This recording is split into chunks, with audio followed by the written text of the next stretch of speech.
One types of oxidation, ये बात तुम जानते हो? What is corrosion?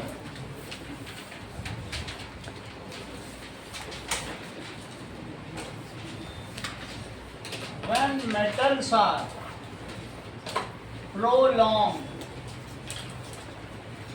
exposed to atmospheric condition,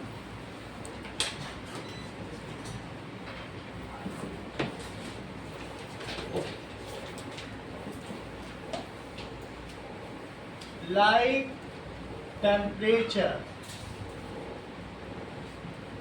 moisture and acidity. हमारे एटमॉस्फेयर में वाटर भी है और CO2 भी है, तो ये मिलके एक एसिड बनाते हैं. कौन सा एसिड बनाते हैं? H2CO3, जो कि कार्बोनिक एसिड है. तो एसिडिक कंडीशन हुई कि नहीं हुई? And acidity. Then they lose their luster and tensile strength. क्या तुम ऐसा सोच सकते हो कि कोई जंग लगे ब्रिज पे, ट्रक चले तो क्या होगा? रस्टेड ब्रिज पे गिर जाएगी, क्या वो उसको लोड को बियर कर पाएगा?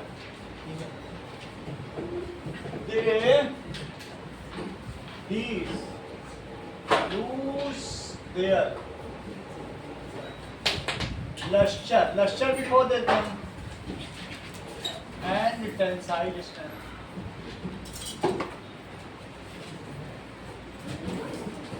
It is called corrosion.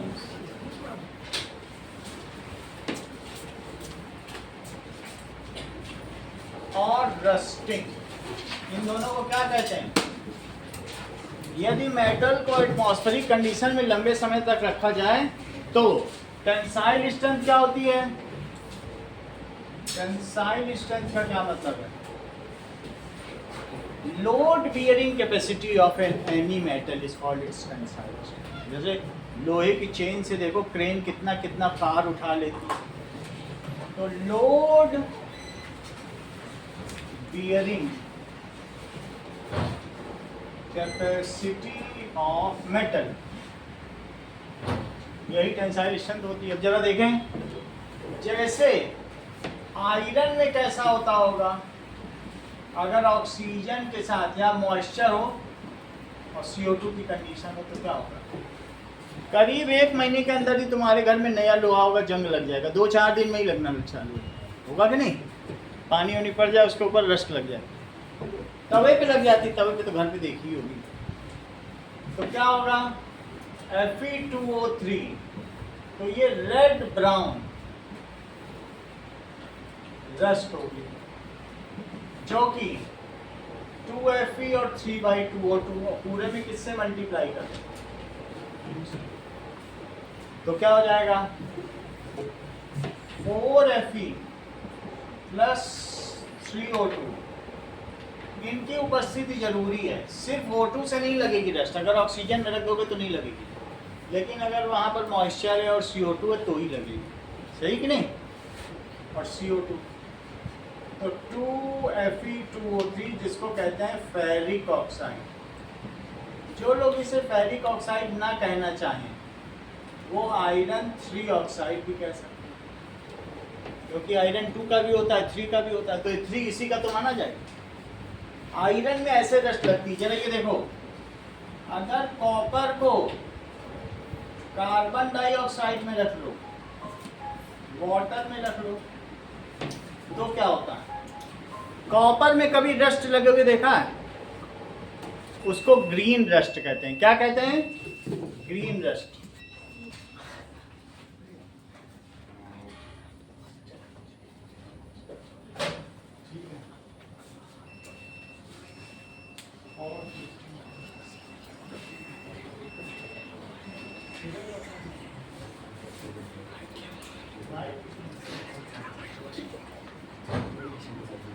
चलो अब आगे देखते हैं.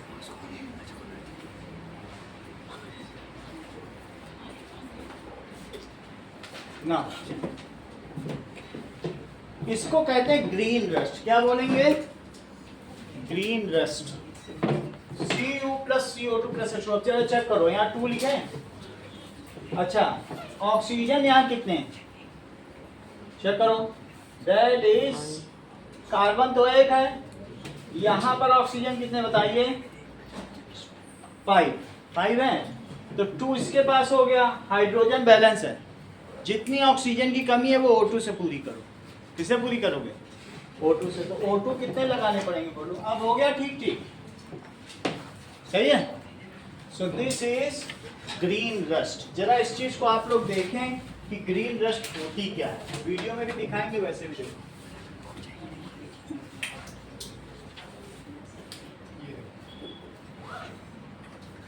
ये कॉपर था आगे, वैसे अलग से भी दिखाएंगे, लेकिन ये देखो इसके ऊपर ऊपर ग्रीन रस्ट लग गया है। ये मुझको छात्र जीवन में इनाम में मिला था। तो देखो ये 10 साल 20 साल बाद पूरा ग्रीन रस्ट, इसकी शाइनिंग पूरी चली गई। ग्रीन दिख रहा है,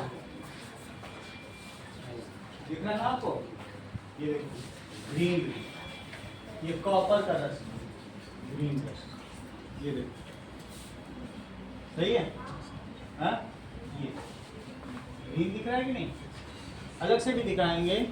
तो इसको कहेंगे कॉपर कार्बोनेट और कॉपर हाइड्रोक्साइड, ठीक है। एक रेड ब्राउन रस्ट है, और एक और क्या बताया बोलो? ये दिखा आपको? ग्रीन ग्रीन, ये सही है, ये दिख रहा है ना ग्रीन, ये।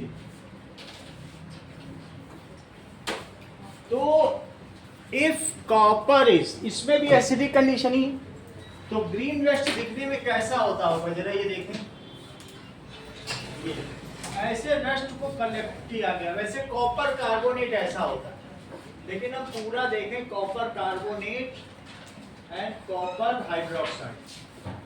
तो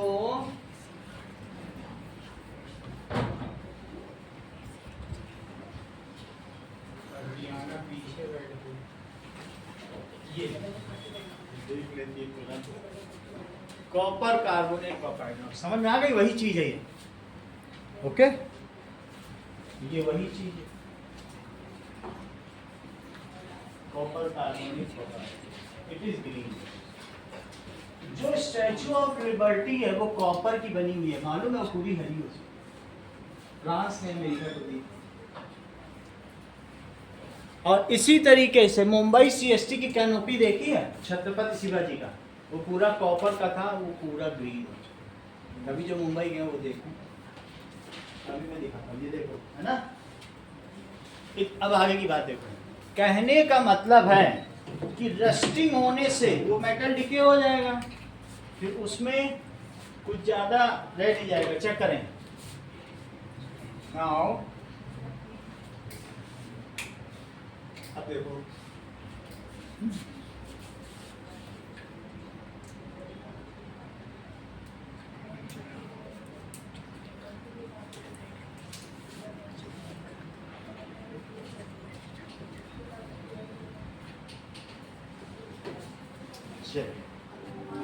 देखो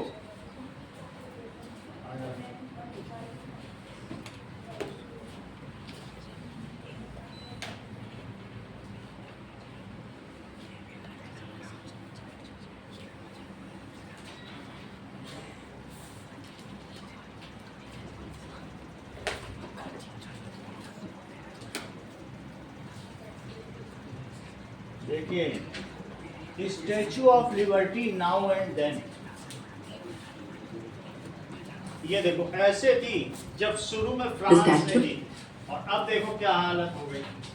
ये किस वजह से हुई बताओ? क्या ग्रीन रस्ट की वजह से हुई? इसी तरीके से और भी चीजें हो सकती, सिर्फ यही नहीं है। रस्टिंग ऑफ कॉपर,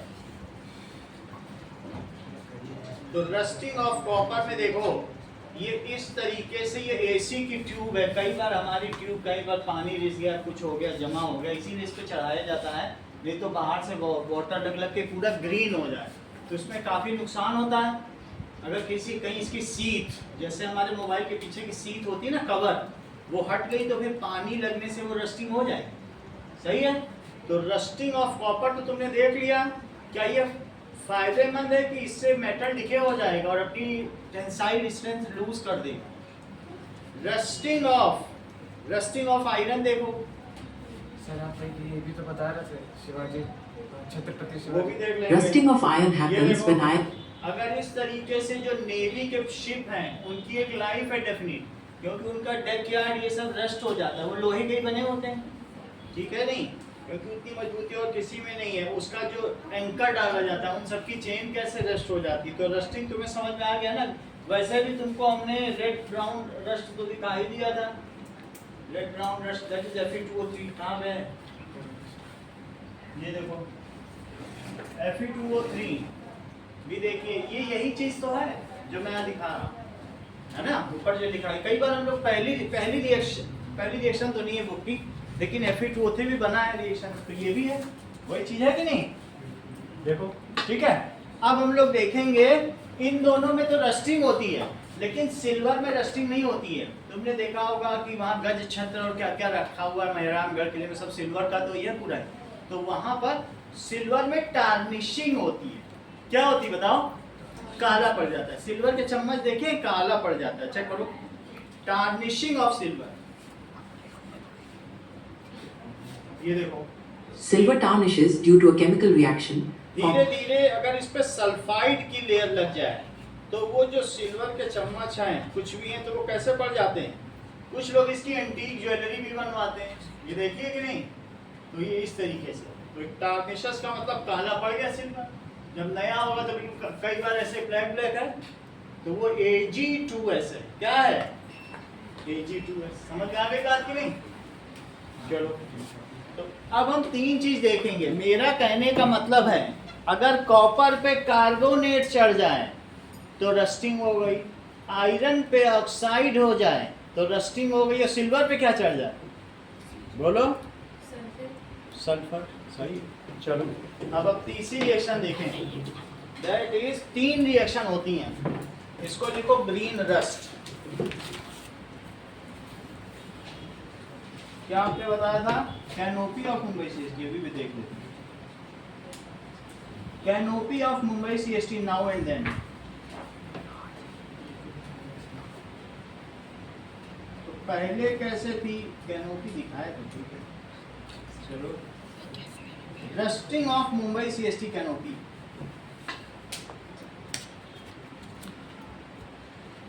तो वो ढूंढना पड़ेगा, पर्टिकुलर नाम से ढूंढना पड़ेगा। ये इसके ऊपर की जो कैनोपी है ना, इसी की मैं बात कर रहा हूँ, जो सबसे टॉप का पोर्शन। ये बात, ये हरा पड़ चुका है। मैं 6 साल मुंबई में रहा हूँ, सरकार करती थी फिर हरा होने लगता था, सही है। तो वही चीज़ है। अब देखो, that is tarnishing of silver chemical reaction. अब जरा देखो कि होता क्या होगा। Silver tarnishes because of a chemical reaction with sulfur-containing ये gases. देखो, Ag और हवा में H2S है। H2S कैसी होती है, रॉटन एग की तरह स्मेल आती है, ठीक है। दैट इज सड़े अंडे की तरह इसकी स्मेल आती है। तो ये क्या कर लेगा, काला पड़ जाएगा। 2Ag, 2, ये देखो Ag2S क्या बन जाएगा, और सल्फर अलग हो जाएगा, हाइड्रोजन। कौन सी गैस अलग हो जाएगी। ये इतनी आसान बात नहीं है, लेकिन बहुत थोड़ी थोड़ी करके होती है, क्योंकि तुम्हें मालूम है कि Ag भी डोनर और H भी डोनर और H ऊपर है। वास्तव में ये सिल्वर में जो 2% या 3% अशुद्धियाँ होती हैं उनकी वजह से होता है। सिल्वर प्योर तो तुमको मिलेगा नहीं कहीं पे। 95% जो होता है सिल्वर, तो उसको जर्मन सिल्वर या इस तरीके से करते हैं, ठीक है कि नहीं। स्टर्लिंग सिल्वर क्या कहते हैं, 95% प्योर सिल्वर को स्टर्लिंग सिल्वर। तो जो 5, क्योंकि Ag नीचे है तो वो कैसे डिस्प्लेस कर पाएगा क्या।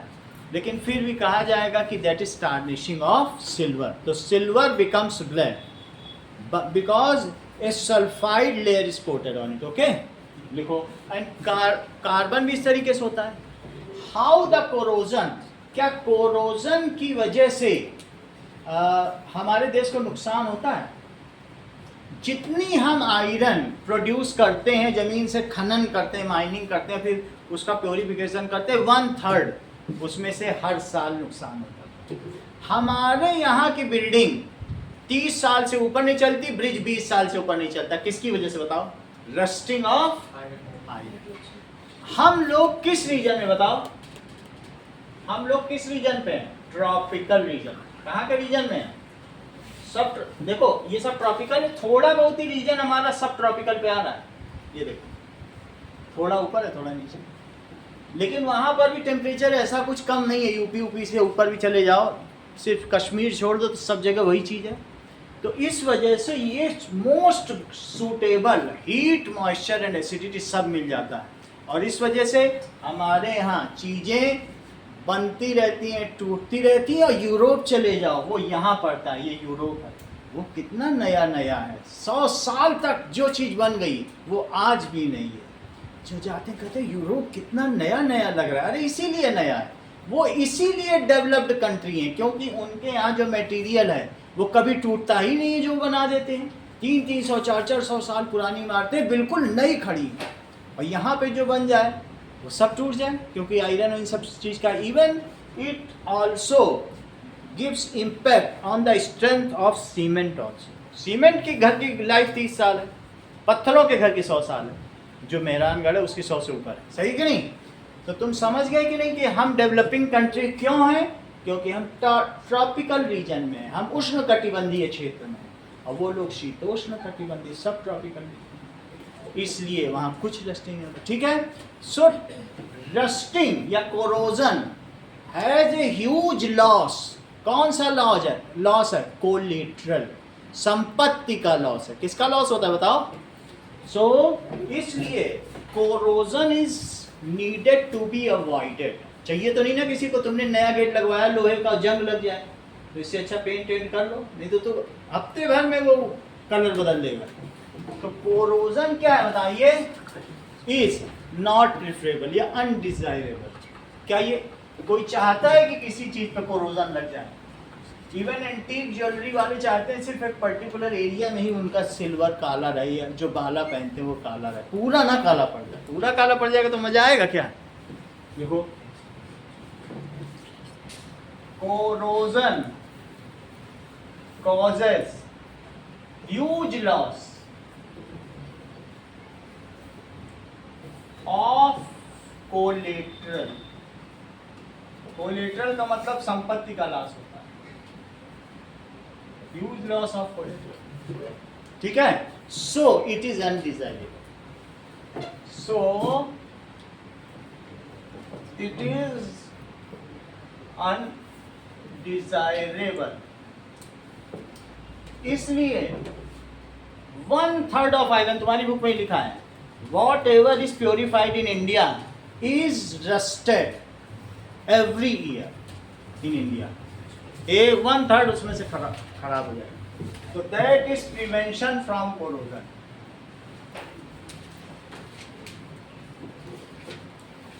तो मौजूद हमें कोरोजन से बचाने के लिए बताओ क्या क्या करना चाहिए? कर लेना चाहिए, बिल्कुल सही कह रहे हो। इसके लिए दैट इज पेंटिंग। पहली चीज है पेंटिंग ऑफ आयरन ऑब्जेक्ट।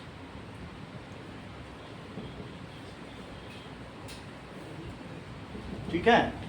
तो पेंट क्या करता है? Paint contains some active metals. Paint भी मेटल का होता है जो आयरन से ऊपर है। तो अगर पेंट में आप कर दोगे, पेंट करने से the iron become isolated from atmospheric condition. क्या कभी उसको O2 से संपर्क हो पाएगा? किसी चीज पे पेंट कर दो तो क्या होगा बताओ? It cuts of from atmosphere. जब O2 मिलेगी ही नहीं उसको, तो क्या वो कभी रेस्ट हो पाएगा? ये लिखो, it isolates article and from atmosphere.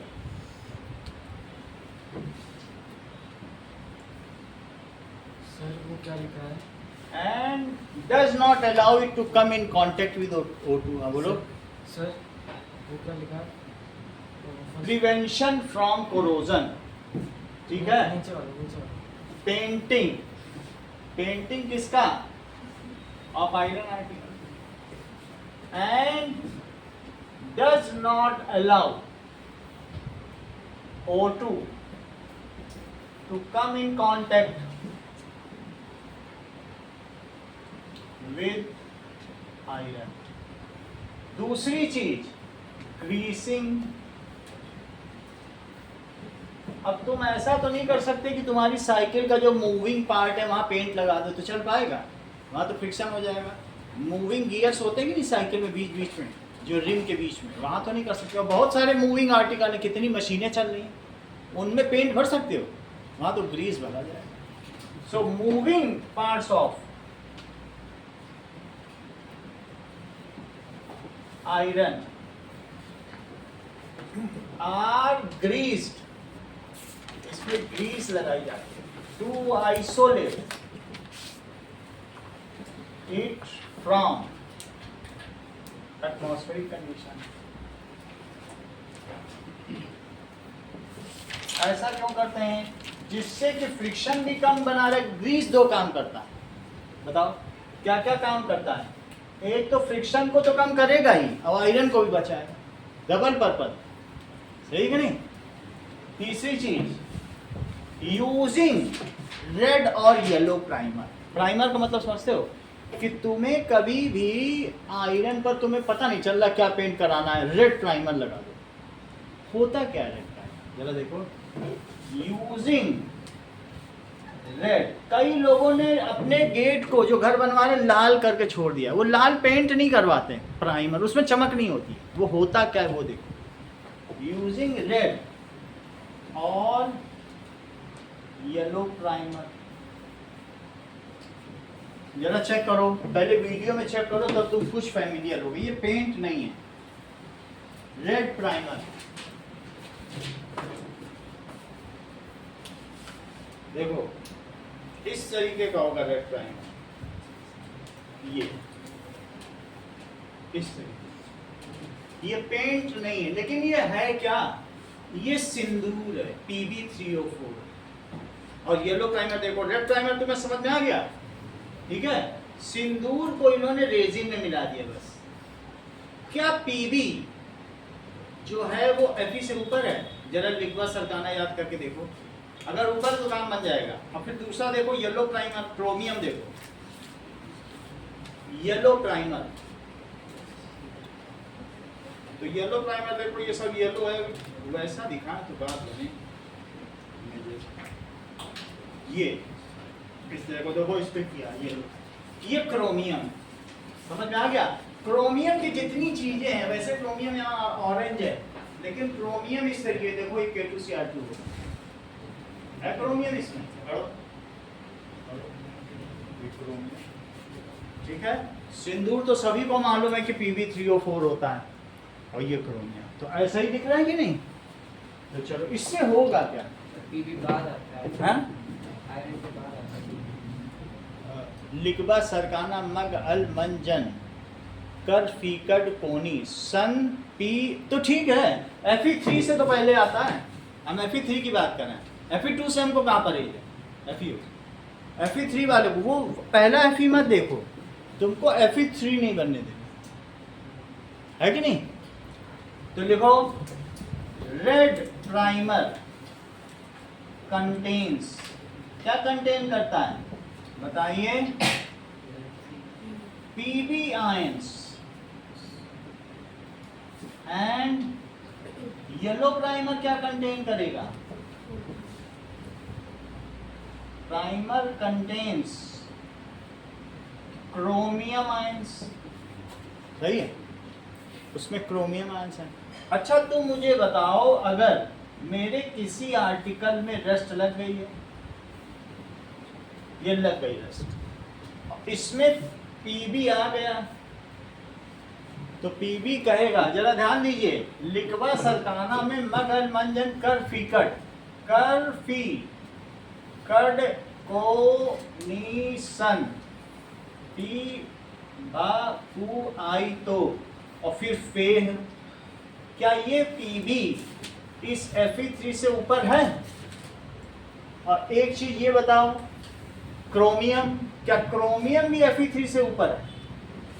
बोलो। तो ये कहेगा अरे मेरे होते हुए तुम कैसे दे रहे हो? रस्ट से हटा देगा, रस्ट से जवान आयरन बना देगा। है चमत्कार? यही अभी उन्होंने बोला गैल्वेनाइजेशन भी यही करता है। बोला सर जिंक का तो आपने लिखा ही नहीं, अगर मैं जिंक लिखूँ तो जिंक भी तो कहीं यहाँ ऊपर होगा, मगर मंजन, सही कि नहीं? तो Pb प्लस, तो इसको कहेगा भाई ऐसा करो, अब मेरी बारी है, मुझको ऑक्सीजन लेना तो तुम खिसको यहाँ से, हाँ यहाँ तक खिसका देगा, इसको FeO बना देगा, उतना ऊपर भी नहीं ना Pb, क्योंकि ये थोड़ी करता है, इतना बना लेगा। रिएक्शन जानने की जरूरत नहीं, बस समझाने के लिए बता रहा हूँ, अगली क्लास में जान लेना, लेकिन समझ तो जाओ होता क्या है। तो 2FeO बन गया, OA को बच गया तो PbO। बोलो बात समझ में आई कि नहीं? FeO तो उससे कोई मतलब नहीं है, वो तो कोई बात नहीं, ब्लैक कलर का होता है, उससे हमें क्या जाता है। सही। देखो अब दूसरा क्रोमियम, क्या क्रोमियम भी ऊपर है? ये क्रोमियम तो सीधा कहेगा तुम यहाँ से हटी जाओ, हम सबसे ऊपर है। क्रोमियम बहुत ताकतवर, इसीलिए आजकल येलो प्राइमर का चलन चला है। हम लोगों ने बहुत साल रेड प्राइमर यूज़ किया, लेकिन जब से क्रोमियम आने लगा है ना, इसने तो बिल्कुल लाइफ ही बदल दी लोहे की। देख लो Fe2 भी नहीं बनने दे रहा, उससे भी ऊपर Fe2O3। तो क्रोमियम इसको कहेगा चुपचाप चले जाइए, और मैं क्या बनाऊंगा? शान से Cr2O3, क्रोमियम ऑक्साइड। क्या बना देगा ये? क्रोमियम, ये क्रोमियम 3 ऑक्साइड है, और Fe अलग हो गया। देखिए, बोलो आज समझ में आने तुमको बात ही क्या होता है प्राइमर से? सही है। प्राइमर पेंट से ज़्यादा स्ट्रॉन्ग। प्राइमर आप लगा के 20 साल छोड़ दो अपने गेट को, पेंट को तुमको हर चौथे साल 5वें साल कराना पड़ेगा, इतना स्ट्रॉन्ग। सही है। अभी क्या बताया इन्होंने, मोहजीत ने? गैल्वेनाइजेशन। तो चौथी चीज क्या है?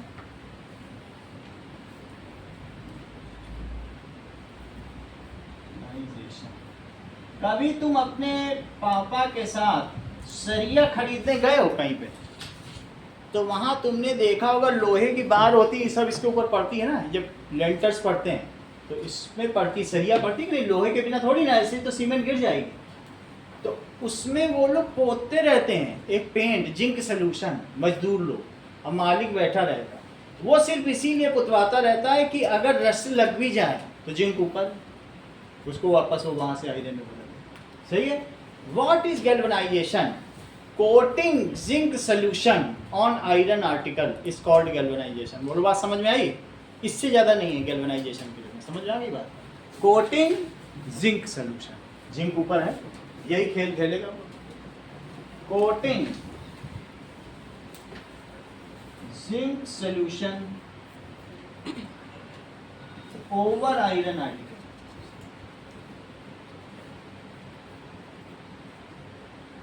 is called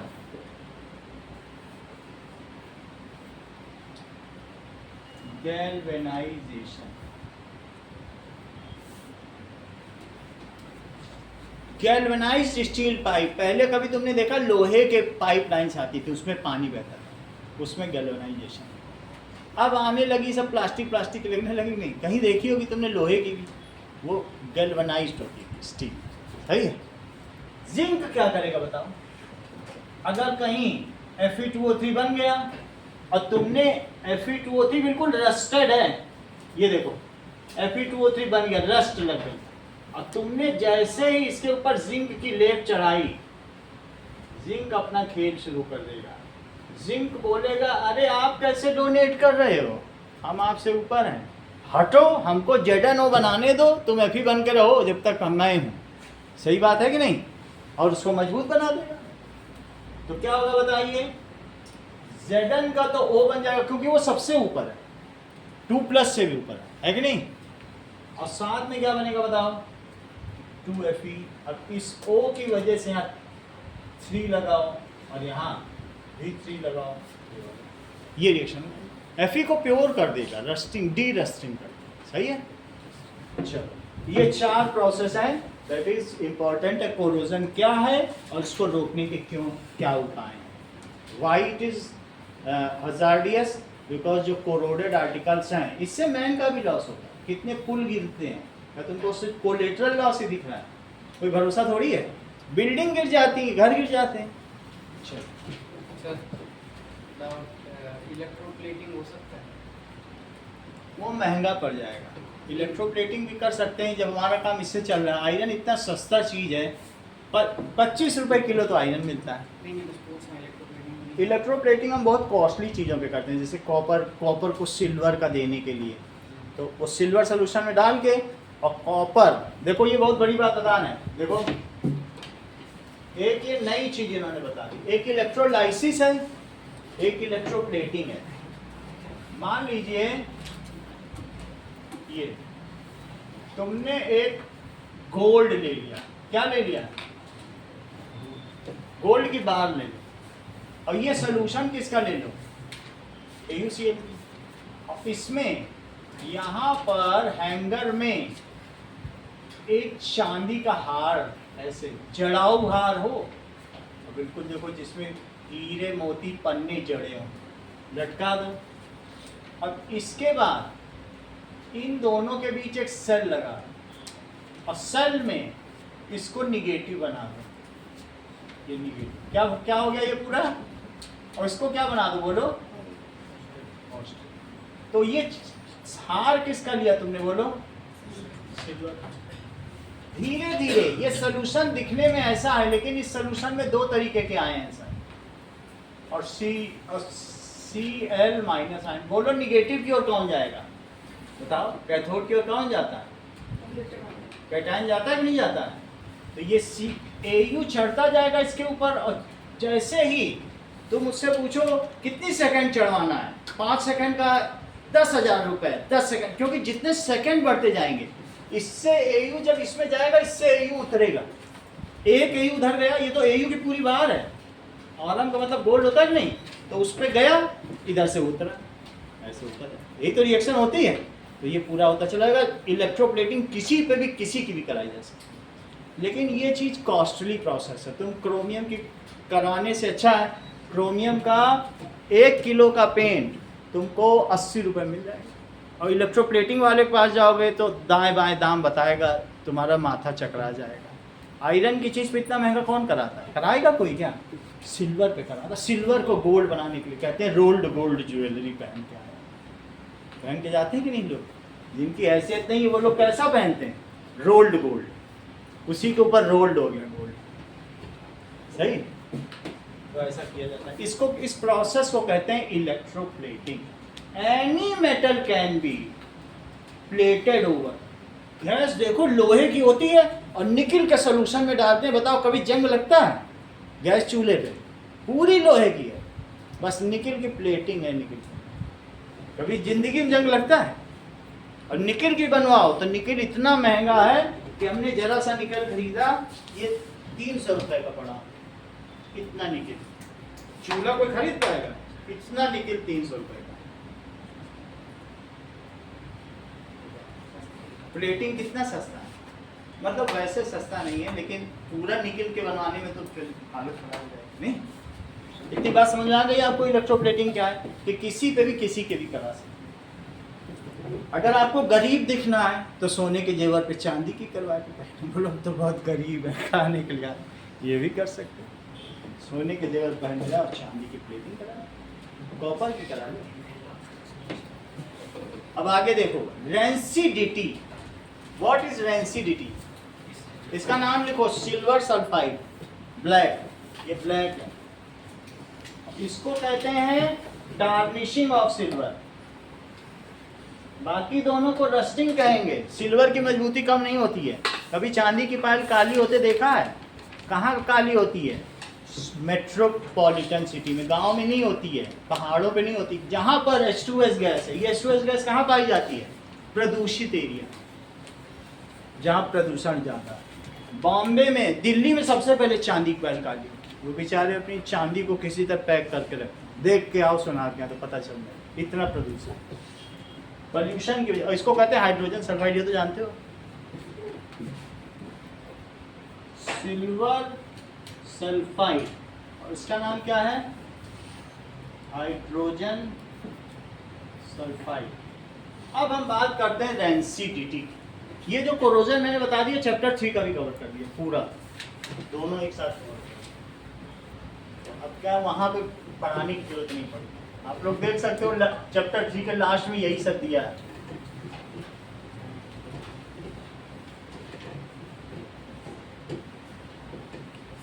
अब देखो,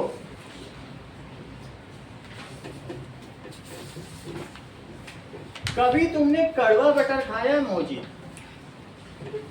कड़वा बटर तो खाओगा भी।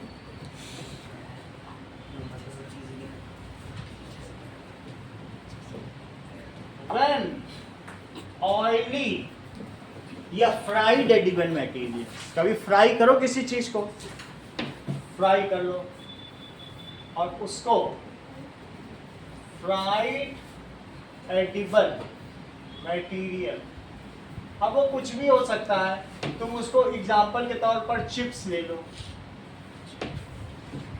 Is exposed to atmosphere for prolong, मतलब 2 days रख दो। सोचो चिप्स रोज थोड़ा थोड़ा खाते रहेंगे, लेस का पैकेट खोल लिया और रोज एक खाएंगे, और 5 रुपए कितने दिन चलेंगे? 30 दिन चल सकते हैं। सोचो जरा, तो इस तरीके से इज एक्सपोज्ड प्रोलॉन्ग, ठीक है, in air, then it smells foul, tastes bitter and unhealthy to eat, तीनों चीजें। This and the material is said to become rancid and the process is called rancidity। वो सूंघने में ही तुमको कड़वा लगेगा। Smells foul, then it smells foul, tastes bitter and unhealthy या unfit to eat।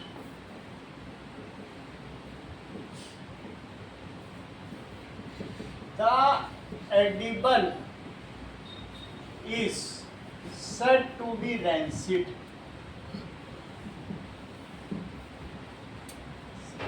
ऐसा बोला जाएगा वो कसैला हो गया, ठीक है, या करछा रहा, हिंदी में तो सब लोग यही बोलते हैं। It's said to be rancid and the process it called rancidity.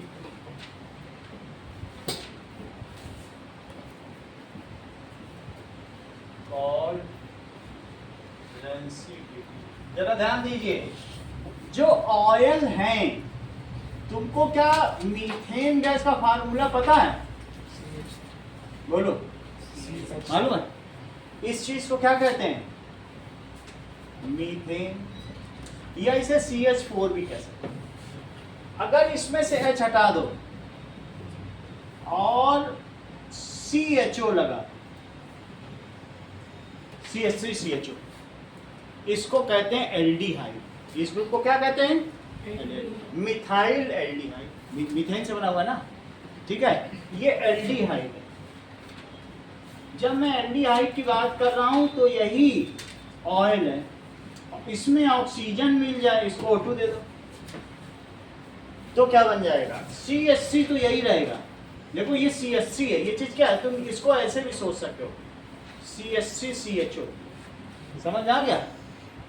और अब जब तुमने इसे O2 दे दिया तो यही चीज CH3 तो यही रहा, ये COOH। एसिटिक एसिड जानते हो?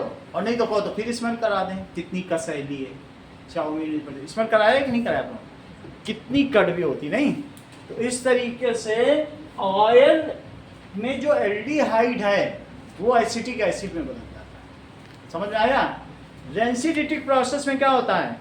That is aldehydes are converted into, चूंकि उसमें फैट है तो फैटी एसिड्स। ये सेंटेंस इंपॉर्टेंट है, बुक में भी है तो इसलिए लिख लो। समझ में आई बात?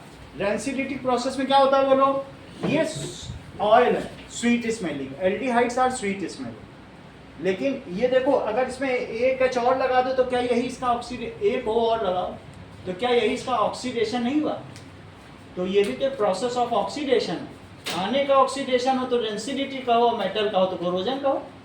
बोलो, सही बात है कि नहीं? तो क्या कहेंगे? During rancidity that is aldehydes are converted into fatty acids. बहुत डिटेल में पढ़ेंगे, चौथा चैप्टर है हमारे पास कार्बन एंड कंपाउंड्स, वो बाद में पढ़ेंगे, पूरा समझाएंगे तुम, बस अभी लिख लो आप इतना। ये एल्डिहाइड है CHO, और किस में बदल गया? COOH, इसको एसिटिक एसिड कहेंगे या फैटी एसिड कहेंगे। लिख लो। अभी जस्ट एक पहचान के लिए मैं बता रहा हूँ, ज़्यादा बताने की जरूरत नहीं तो बहुत बताना पड़ेगा। लिखो, during rancidity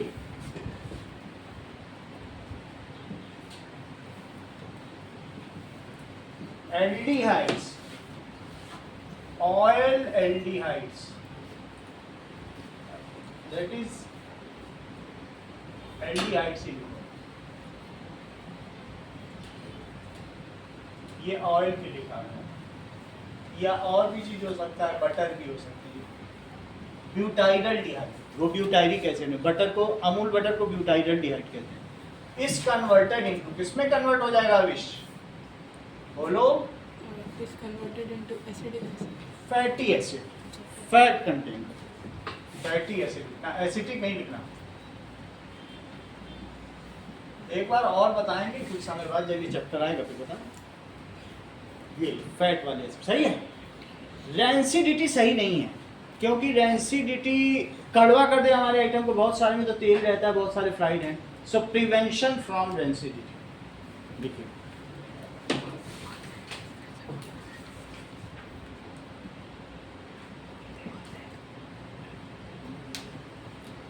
it is undesirable, ये कईयों को बीमार करता है।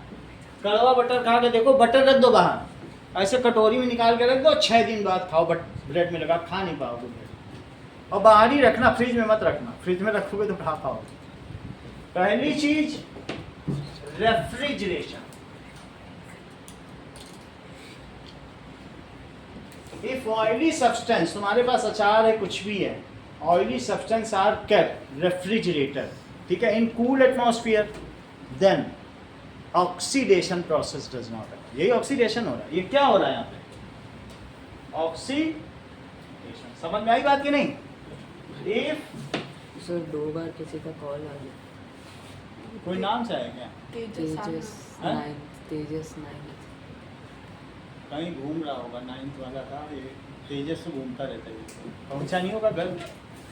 चलो 2 बार कॉल 2 बार आ गया, बता देता हूँ। 6:15 पे तो निकल गया यहाँ से तेजस। चलो ठीक है। अब देखो, उस दिन जितनी ने भी कॉल किया था, हमने उठाया नहीं था, 10 बजे किया था इसने। चलो अब देखो, इफ ऑयली, हेलो,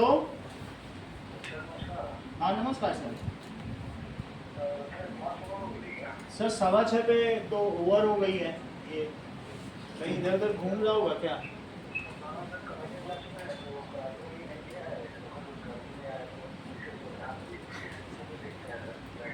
ठीक है, चलो। इफ लिखिए, edible are stored in cool condition, refrigeration, ठीक है, then it prevents oxidation or rancidity, then it prevents oxidation of oil या फैट। फैट का मतलब बटर, उस वो तुम्हारा फिर सही बना रहेगा। बोलो, बात समझ में आ गई? रेफ्रिजरेटर दैट इज सील्ड या टाइट कंटेनर, जो होता नहीं है, एयर टाइट कंटेनर भी होते हैं कि नहीं, कीपिंग इन। बहुत सारे आजकल जिप लॉक के मिक्सचर आने लग गए, आता है कि नहीं? लेकिन जिप लॉक में भी हवा निकाल के तुम लोग जिप लगाते हो, ऐसे नहीं कि फूला फूला लगा दो, क्योंकि वो फिर हवा अपना काम कर देगी। नाइट्रोजन गैस वो भी करें, तो that is keeping in air tight container. Air tight container से भी अच्छा है, अगर तुम्हें बिल्कुल फ्रेश अखरोट खाने, काजू बादाम, तो वैक्यूम सील्ड लो, उतनी एयर भी नहीं रहेगी जितनी है। बिल्कुल जैसा पैक किया वैसा ही रहेगा। आजकल सब बाहर वैक्यूम सील चलता है, नहीं ऐसा तो देखा होगा ना आप लोगों ने, बहुत सारा वैक्यूम सील।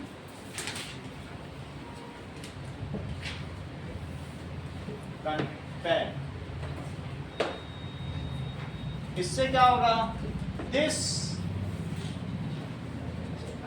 prevents, ठीक है, oxygen to come in contact with edibles, O2 to come in contact with oil, and जो पैकेट है या एडिबल्स है remain fresh prolong, edible remain fresh prolong. अब तीसरी चीज, मान लो आपको लेस है, वैक्यूम सील कर दिया, सारा लेस तो पिछड़ जाएगा, पाउडर बन जाएगा, तो मजा आएगा खाने में? लेस को थोड़ी वैक्यूम सील कर दोगे, उसमें नाइट्रोजन से फ्लश करो और ऑक्सीजन निकल जाएगी। नाइट्रोजन किसी से रिएक्ट ही नहीं करती, इतनी इनर्ट है कि एटमॉस्फेयर में 78%, क्योंकि कभी किसी से रिएक्ट ही नहीं करती। वो जो नाइट्रोसोमोनास कुछ बैक्टीरिया है ना जो दाल के लेग्यूम में पाए जाते हैं, वो नाइट्रोजन फिक्सेशन है, वो ना करें तो हम लोग नाइट्रोजन ले ही ना पाए, प्रोटीन ही ना बने हमारे। प्रोटीन नाइट्रोजन का बनता है, और नाइट्रोजन प्रोटीन मिलता है दाल से, और दाल की जड़ों में नाइट्रोसोमोनास बैक्टीरिया पाए जाते हैं, ठीक है कि नहीं, और या राइजोबियम पाए जाते हैं। वो ना फिक्स करें तो बोलो हमें नाइट्रोजन मिल पाएगी, हम लोग की ग्रोथ हो पाएगी। नाइट्रोजन इज क्वाइट इनर्ट, सिर्फ किसी बैक्टीरिया के बस की बात है इसको रिएक्ट करवा पाना या वाटर सॉल्युबल बना पाना। इतनी इनर्ट ना होती तो हवा में 78% नाइट्रोजन क्यों होती? NaCl इतनी स्टेबल ना होती तो समुद्र में NaCl क्यों होता? जो ज़्यादा स्टेबल वही सबसे ज़्यादा है। बोलो बात समझ आ गई? तो क्या करना है? That is flushing, that is packets of chips या एडिबल्स विद N2, सही, फ्लश कर दो, इतनी नाइट्रोजन भर दो कि हवा निकल जाए, भरते चले जाओ तो O2 रह जाएगी उसमें क्या? नहीं, फ्लश कर देना। फ्लशिंग चिप्स पैकेट, बुक का क्वेश्चन भी है, with N2. N2 is chemically inert, chemically quite inert है। कितनी इनर्ट है देखो यहाँ पे। नाइट्रोजन के बारे में तुम जानते हो कि 3 आउटसाइड में इसके 5 वो रहते हैं इलेक्ट्रॉन। अगर लुईस डॉट स्ट्रक्चर बनाओ इसका तो क्या तुम बता सकते हो कि आउटर मोस्ट वैलेंस सेल में कितने इलेक्ट्रॉन हैं? ये देख लो, 9th में भी पढ़ा है, अभी भी देख लो। 7 होता है तो 2 और 5 होता है तो 5 बना लो, लेकिन 5 से तो बात बनेगी नहीं क्योंकि इसको तो अपना ऑक्टेट पूरा करना है। तो ये कहेगा 8 कैसे पाएं? ये बगल वाले से कहेगा तुम हमको 3 इलेक्ट्रॉन दे दोगे क्या? बगल में आ जाओ, उसने कहा ठीक है यूज करते रहो लेकिन तुम भी 3 दो, तो ये इससे भी 3 ले लेगा, कहेगा मेरे पास भी 8 हो गए, तुम्हारे पास भी 8 हो गए। इसको शेयरिंग कहते हैं। NaCl में ट्रांसफर होता है, वहाँ आयन बनते हैं, यहाँ शेयरिंग है। दो भिखारी हैं तो 2 भिखारी में कोई दानी बनेगा क्या? क्या नॉन मेटल में कोई डोनर बनेगा क्या? नहीं बन सकता है ना। नॉन मेटल तो N2 बनेगा, Cl2 बनेगा, O2 बनेगा। वो शेयरिंग ही कर सकते हैं कि भाई ठीक है तुम हमारे इसमें कुटिया में सो जाओ, हम तुम्हारी तकिया ले लेते हैं। जी सब N और N ट्रिपल बॉन्ड। O का देखो, O में 2 6 है, तो O में 2 6 का क्या मतलब है? कितने की कमी पड़ रही बताओ? 2 की कमी पड़ रही। कहेगा तुम मुझे अपना 2 दोगे क्या? तो कहेगा ठीक है 2 ले लो, लेकिन तुम भी मुझे 2 दो, मुझे भी तो ऑक्टेट पूरा करना है। O में डबल बॉन्ड, तो बोलो डबल बॉन्ड को तोड़ना आसान है कि ट्रिपल बॉन्ड? डबल आसानी से टूट जाएगा, इसमें वीक है और इसमें 3 का है, तो ट्रिपल बॉन्ड है, इसमें 871 किलो जूल पर मोल एनर्जी लगे। कितना इसमें? और जबकि इसमें 431, 871 लगेगा, तोड़ ही नहीं पाता कोई। नाइट्रोसोमोनास और राइजोबियम ना कोई तोड़ ही ना पाए, तो इतना इनर्ट है। बोलो अब समझ में आ गया क्यों इनर्ट? ट्रिपल बॉन्ड की, सही है। तो ये ऑयल से क्या रिएक्ट करेगा? नहीं करेगा। जब इतनी एनर्जी कहाँ से ले आएगा? कौन दे देगा? एटमॉस्फेयर 20 किलो जूल से ज़्यादा नहीं देता, ठीक है। तो क्या लिखें बोलो, N2 is chemically inert, it does not react with oil. Main तो ऑयल ही है ना. It, नोट कर रहे हो अविश? It does not react with oil and hence chips remains fresh until packet is open. सही है?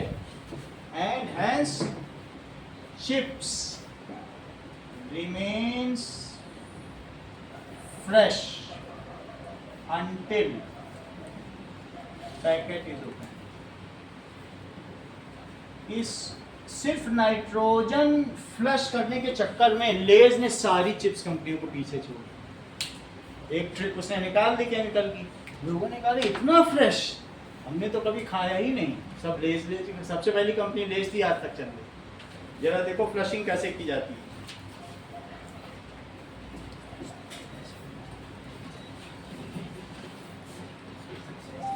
Flushing of nitrogen.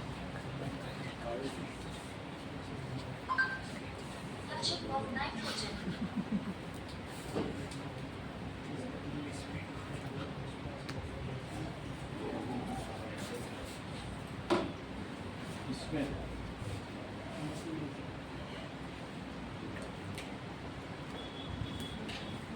Flushing of nitrogen.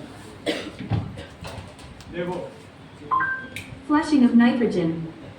ये जो हमारे एडिबल मटेरियल है उसमें कैसे गिरती है. देखो ये हुआ है, फ्लश हो गया कि नहीं. तुरंत उसमें उसने नाइट्रोजन भर दी. देखा, ये देखो सही है कि नहीं. इसको कहते हैं फ्लशिंग ऑफ. ये देखिए, किसी भी अब चीज में आप एडिबल हो या चिप्स पैकेट हो, सब में फ्लश किया जाता है. ये 20,000 की मशीन आती है. ओके, चलो अब आगे देखें. चौथी चीज क्या है बताओ.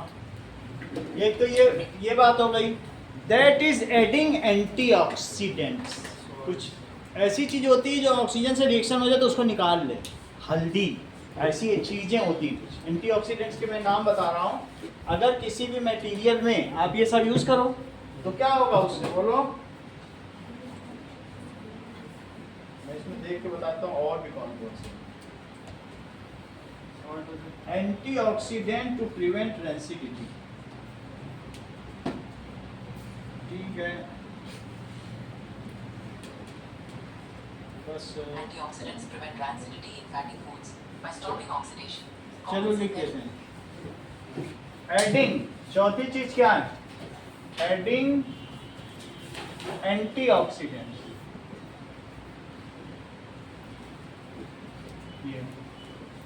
सच मटेरियल, तुमने कभी इमली, कैथा ये सब खाया, टैमरिंड, उसमें और या सेब, खट्टा सेब, उसमें एस्कॉर्बिक एसिड होता है. कौन सा एसिड है, एस्कॉर्बिक एसिड.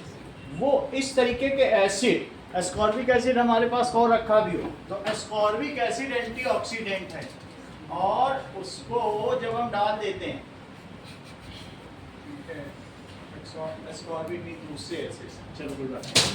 तो जब उसको डाल देंगे बिल्कुल ऐसा होगा जैसे ऑक्जेलिक एसिड है, बेंजोइक एसिड है, इसी तरीके का. ये ऑक्जेलिक एसिड है, बेंजोइक एसिड रखा है, तो ये बिल्कुल खट्टा खट्टा होगा.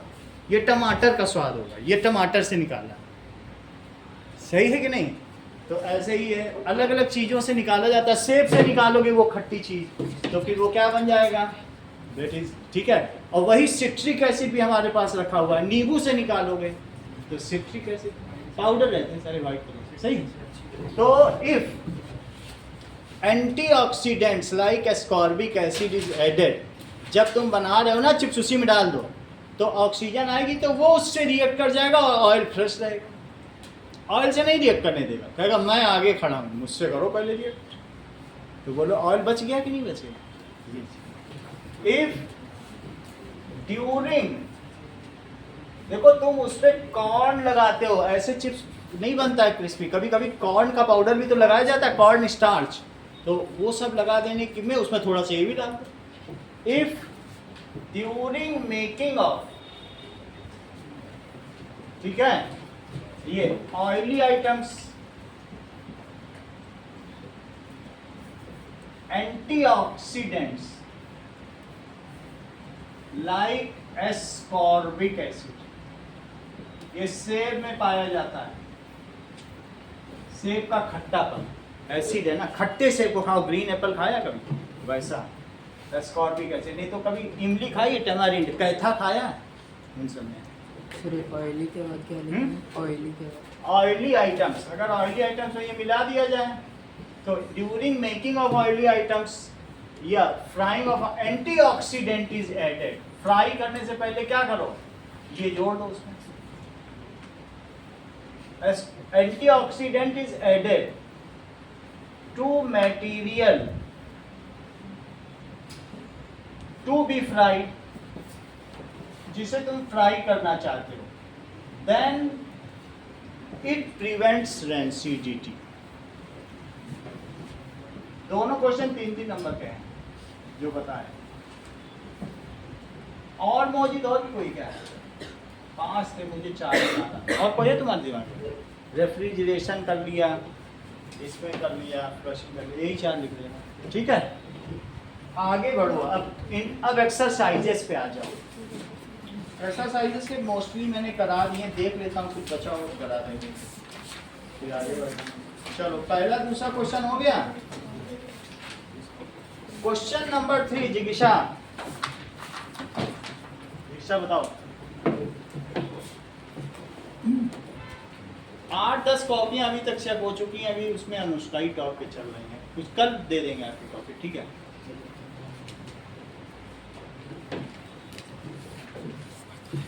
अनुष्का और रिद्धि में कंपटीशन बड़ा तगड़ा है, 1 या आधे नंबर का अंतर है दोनों का।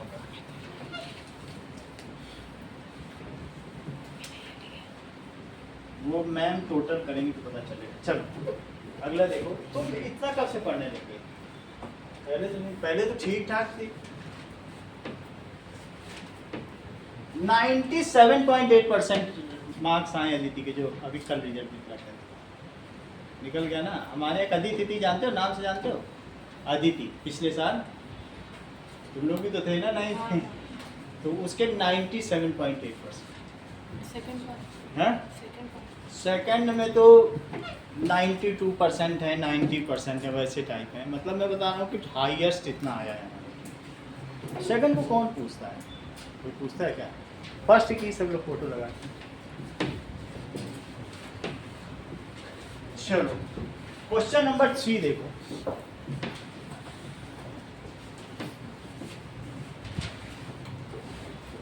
क्या चीज कही गई बताइए? अगर dilute hydrochloric acid is added to iron filings. Iron filings आप लोगों ने देखा है? Fe आयरन को देखा है? आयरन फाइलिंग्स में हम HCl डाल रहे हैं। HCl वही तेजाब की तरह है, लेकिन मैं आयरन फाइलिंग्स आपको दिखा दूं। तो जैसे कॉपर की फाइलिंग्स होती है, वैसे आयरन की फाइलिंग्स होगी। उधर कहीं रखी है आयरन फाइलिंग्स? ये this is iron filing. Iron filing है, ये देखो। इसमें तुम्हें क्या मिलाना है? चमकती हुई है, बिल्कुल बंद करके रखी है। अभी ये FeO भी नहीं बनी, तो बिल्कुल दूर की बात, ठीक है। देख लो अनुभव, ये सर मेरा नाम अभिनव है। हाँ, दूर से अनुभव लग रहा था। सही नहीं है। ठीक है, ये देखो, ये देखो, ठीक।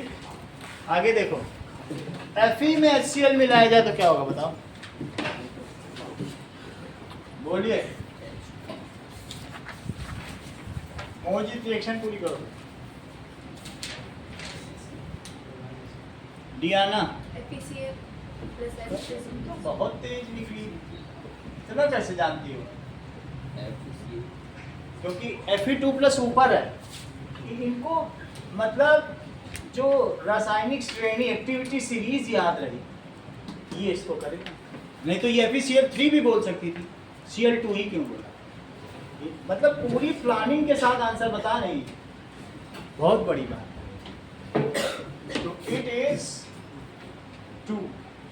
अगला सवाल देखिए, तो क्या आंसर करेक्ट है मोजी?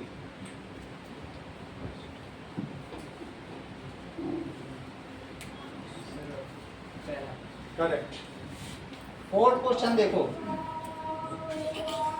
Why a chemical reaction is to be balanced? क्यों बैलेंस करना चाहिए बताओ? During सर ये तो कवर हो chemical reaction, ये देखो, मान लो अगर H2 और Cl2 की रिएक्शन कराओ तो क्या होगा बोलो? ये यहां से टूट जाएगा और ये यहां से टूट जाएगा और क्या बन जाएगा? HCl। और क्या बन जाएगा? ठीक है, the previous bonds are broken and new bonds are form. यही तो होता है। There is no new atom is created और any atom is destroyed. It is merely a recombination of different kinds of atoms. कोई नया atom बनता है क्या? So the total number of atoms before reaction is same as total number of atoms after reaction of various kinds of elements. Total number ही नहीं, total number of atoms of various kinds of elements before reaction is same as after reaction. Hence the chemical reaction is needed to be balanced. बोलो बात समझ में आ गई? तो ये तो हमने लिखवा दिया ना आपको। आगे बढ़े, चलिए क्वेश्चन नंबर 5, 6, 7, 8 सब हो चुका है। 9th हमने कराया कि अभी नहीं कराया? हो चुका है। एक्सोथर्मिक एंडोथर्मिक के 4 यूजेस करा दिए गए। 10th देखो, why is respiration? That is respiration is considered as exothermic reaction.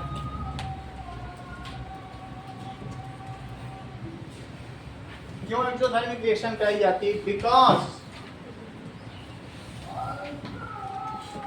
in this glucose breaks down, glucose break down होता है, ठीक है, breaks down with help of O2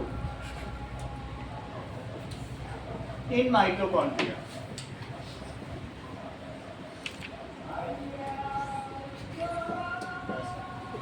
Breaks down with help of O2 या in presence of O2.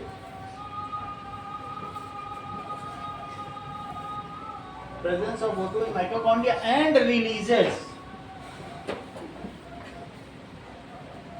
energy. इसलिए ये exothermic है। लिख लो 6O2 plus 6H2O। ठीक है, 6CO2। ज्यादा पूजा भजन पे ध्यान न दो, पढ़ाई पे ध्यान दो। 38 ATP। यहां तक समझ आ गई कि नहीं? ये सब काम कहाँ हो रहा है? ये रिएक्शन आपको पता है, ये respiration reaction. This is called cellular reaction. So cellular respiration is exothermic in nature. आगे देखो, 11th हो चुका है। 12th देखिए, क्या 12th हो चुका है? अब इसकी करवाना है। हो चुका। 3 तरीके के डिकम्पोजिशन रिएक्शन लिख लोगे, सब पे एक एग्जांपल लिख लोगे। चलो 13 देखो, 14th देखिए। 14th के बारे में कुछ बताओ मोजी। जिज्ञासा, कोई इसकी केमिकल इक्वेशन बताओ। During refining of silver, silver nitrate is treated with copper filings. Copper filings के साथ, कॉपर की फाइलिंग्स ये देखो, ये कॉपर की फाइलिंग्स, इसके साथ सिल्वर नाइट्रेट ट्रीट कर दिया जाए तो क्या रिएक्शन होगी बोलो जरा? रिद्धि करवाया जा चुका है सिंगल डिस्प्लेसमेंट रिएक्शन, और नहीं तो देख लो, ये देखो रिएक्शन ऑफ सिल्वर नाइट्रेट। यहाँ देखिए, displacement of silver bye copper. ये देखो ये भी सब आप लोगों ने देख लिया। सिल्वर नाइट्रेट ज्यादा है और ये कॉपर है।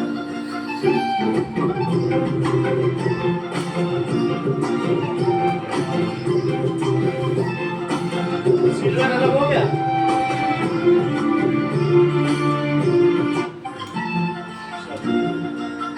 समझ में आ गया? रिएक्शन बताओ अनुष्का। AgNO3 में हमने क्या डाला था बोलो? क्या कॉपर की कॉइल डाली थी? AgNO3 कलरलेस था ना शुरू में, बाद में इसका क्या कलर हो गया? ब्लू। तो क्या बन गया होगा? सही है। Cu कॉपर नाइट्रेट रखा भी होगा, यहाँ ब्लू कलर का रखा होगा और प्लस Ag, तो दैट इज 2 तो क्या लिखेंगे? Copper is more reactive than silver, so copper displaces silver from its salt solution and makes its own salt solution. देखो, copper is more reactive than silver, so copper displaces. Mojid sentence पूरा करो। Copper displaces silver from its salt solution and makes its own salt solution. And the color of it is blue.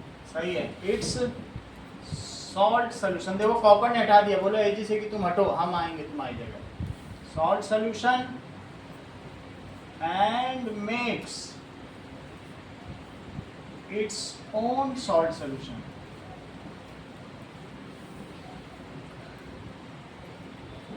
ठीक है। So this reaction is used in metallurgy, इसलिए धातुओं के शोधन में इस अभिक्रिया को इस्तेमाल किया जाता है। मेटलर्जी का मतलब क्या होता है? That is refining of metal using chemical process is called metallurgy. समझ आ गई बात?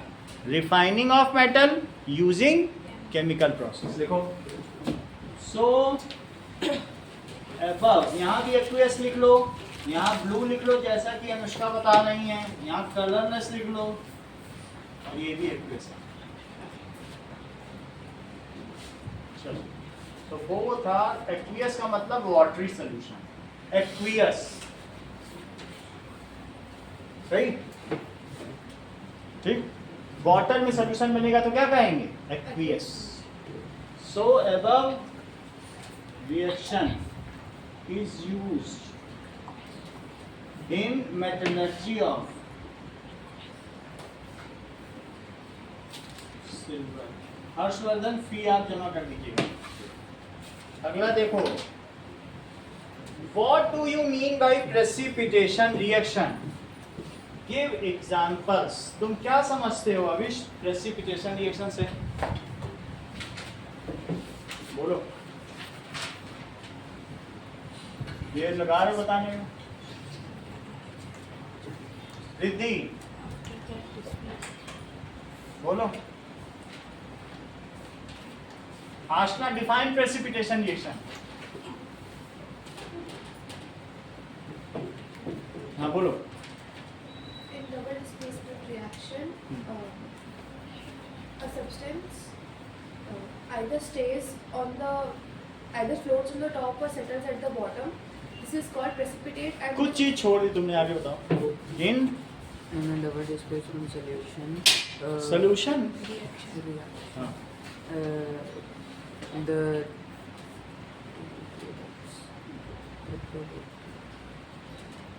बोलो। In double displacement reaction, one substance is one of the product form, Is जो insoluble. एक उत्पाद बनता है। हाँ बोलो। is insoluble. Either it settles down and float at और फ्लोट्स एट बॉटम। इस अभिक्रिया को अवक्षेपण की अभिक्रिया कहते हैं। देखो इस चीज को, व्हाट इज प्रेसिपिटेशन रिएक्शन, समझ में आ गया? और इसके लिए दो रिएक्शन बताओ, तुमको पेन देना है। दो रिएक्शन बताओ प्रेसिपिटेशन, बताओ।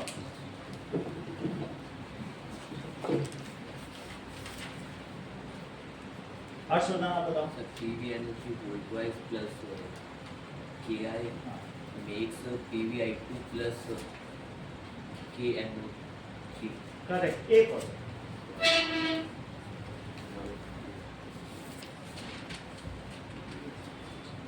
मंगल दोनों बताओ। एक ही है। ऐसे तो पीछे रह जाओगे, तुम तो जानबूझ के डेलिबरेटली पीछे हो रहे हो। बोलो दोनों। PgNO3 volumized plus Ki gives Pb I2 plus KiO3 और BaCl plus कोई बात नहीं, बोलो। PbNO3 volumized plus Ki gives us Pb I2 plus इधर को देख लिया, बोलो। हाँ बोलो।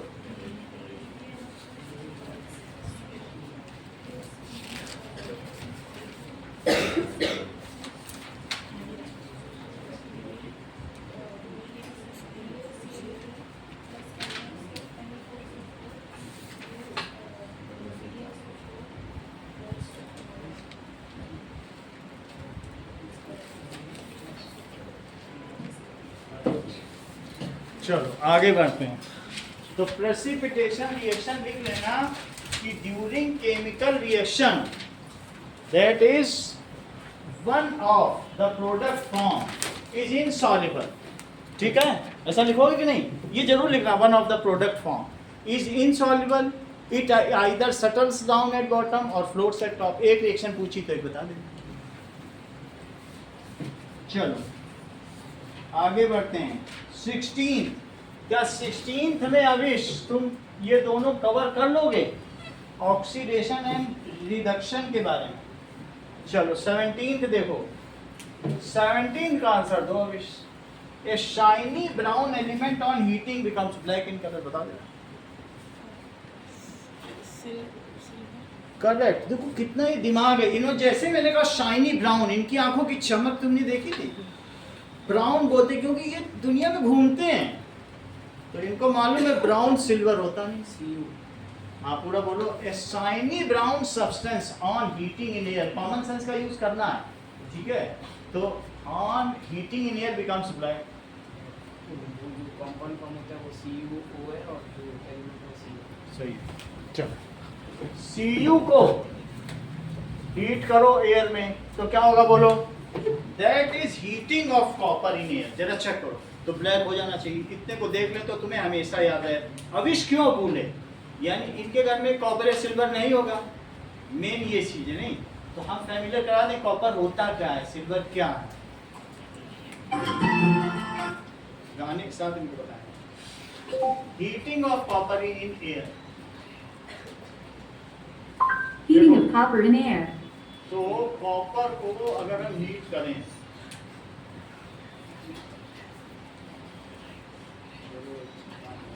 Copper two copper oxide, Copper to copper oxide. कोई रिएक्शन ये देख लेते हैं, यही रिएक्शन। और ये कहीं AI तो नहीं है, ये कॉपर का पाउडर है। ये देखो कॉपर का पाउडर है और फंक्शन बर्नर, इसके ऊपर वायर के जो ट्राइपॉड स्टैंड लगा दिया, इसको गर्म कर दो। कैसा कलर बन गया? ब्लैक बन गया। यही चीज है बस। इसको भी गर्म करेंगे तो ऐसा ही हो जाएगा। सही है? तो लिखो CuO, तो यहाँ 2 लगा दो, यहाँ 2 लगा दो। इसको लिखेंगे कॉपर 2 ऑक्साइड। दूसरा नाम क्या है जिगिशा इसका? अनुष्का? अच्छा, तो फिर Cu2O क्या है?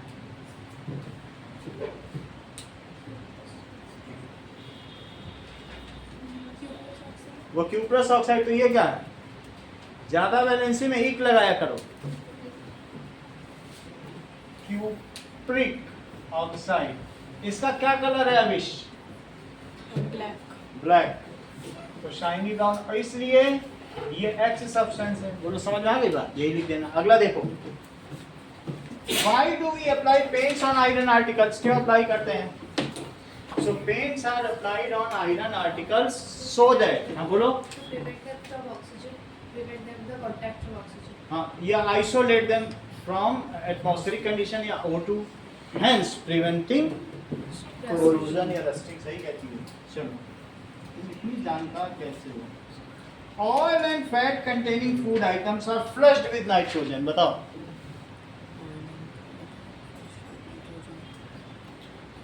फ्लशिंग ऑफ नाइट्रोजन चिप्स ये सब। ठीक ठीक नहीं बता रहे हो, बोलो To prevent rancidity. पूरा बताओ, ऐसे थोड़ी बताया था। अभी ना हो Oil. Nitrogen is chemically quite inert gas and it not react with easily not react with oil. बिल्कुल सही। So food items are flushed with nitrogen gas to keep them fresh. सही, to keep them Fresh. Fresh. कुछ चीजें आपके लिए, अब अगला chapter शुरू कर देंगे अगली क्लास में। चलिए, पहला define corrosion,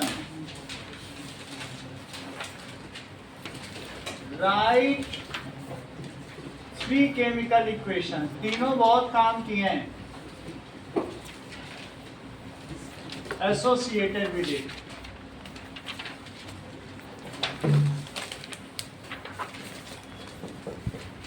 right points for prevention of corrosion. Explain नहीं करना है, सिर्फ points he. Points for prevention from corrosion. Rancidity, define rancidity,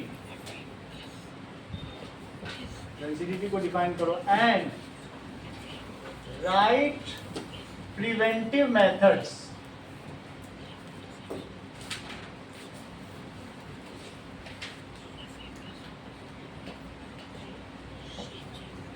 To avoid rancidity. Explain करना है density.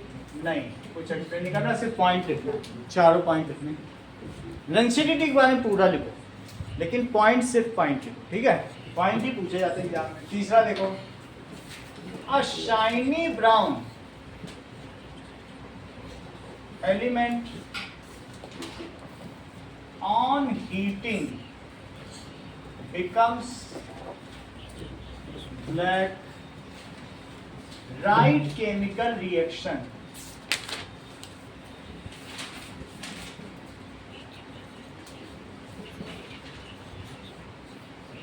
For it. During metallurgy of silver.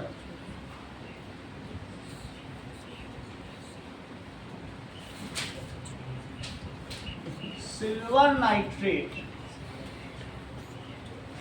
is treated, इसको treat किया जाता है with copper filings,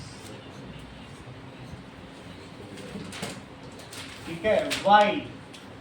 Right needful reaction.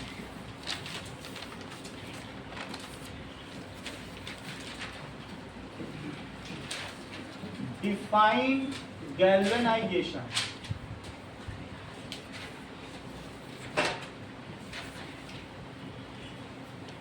Precipitation reaction.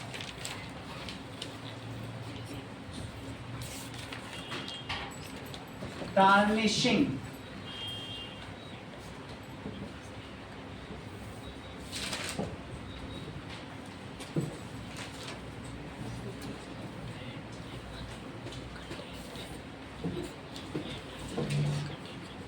Why respiration is considered exothermic reaction? सब छोटे छोटे question हैं, इसलिए 7:45 पे मैम को हैंड ओवर कर दीजिएगा।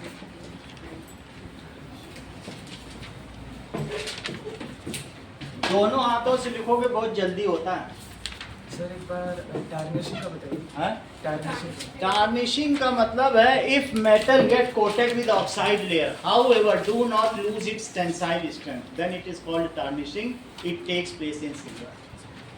If metal get coated with oxide और सल्फाइड लेयर, क्योंकि वहाँ सल्फाइड है, तो तुम ऐसा कह देना जैसे मैग्नीशियम टार्निश होता है, एल्यूमिनियम टार्निश होता है, पीछे फ्रेम सब एल्यूमिनियम का, देखो चमक खो बैठा है कि नहीं, ग्लास के पास चारों तरफ तो एल्यूमिनियम लगा हुआ है, चमक रहा है कहीं, ये Al2O3 बन गया, मैग्नीशियम MgO बन जाता है, तो उसी को तो सैंडिंग करती हो, और सिल्वर क्या बन जाता है Ag2S।